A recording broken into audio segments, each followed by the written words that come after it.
So John and I, we wrote this record together in 4 hours, and on that day, there was this flight attendant, right, who got kicked off a plane in Philadelphia. Does anyone remember that story? Like, where he jumped off the plane, told everyone else to get fucked. His name was Steve Slater, right, and we wrote the Ballad of Steve. And it goes a little something like this.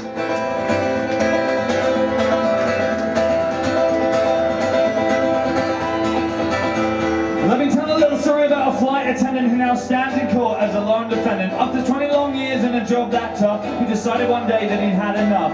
Steve had to leave. Steve had to leave. As the plane touched down in Philadelphia, one lady didn't do what Steve had told her. She got in to get a bag while the plane was still moving. Steve marched down the aisle all disapproving. Steve was polite, but he knew he was right. Steve always did the best that he could. He knew that when he finally left, he had to make it good. So Steve had an awesome exit plan. Steve is the fucking man.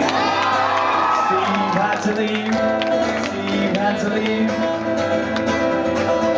The old lady didn't do what Steve had said yet. She pulled down a bag and it hit him in the head. So he went back to the front and he got up on the mic and he spoke to all the passengers and called everyone a shite. Steve spoke the truth with a cuss word or two. Steve pulled up the lever and down fell the chute, and then he went to the Dick's trolley and he grabbed a beer or two. And just before he jumped off of the plane, he turned and yelled, "I'm out of here, you fuckers, now see you all in hell." Steve had to leave.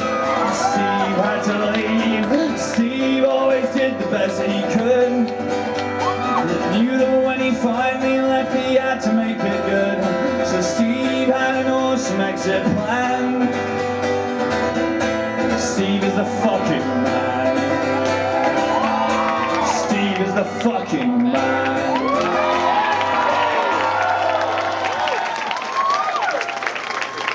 Thank you. You know what, there was more to the story emerged the following day, which we didn't manage to get into the song, but it bears repeating.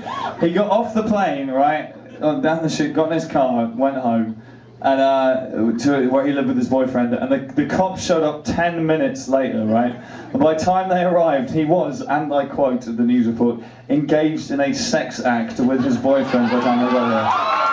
You know what that means? He got home, he kicked the door open, and he was like, "Daddy's home.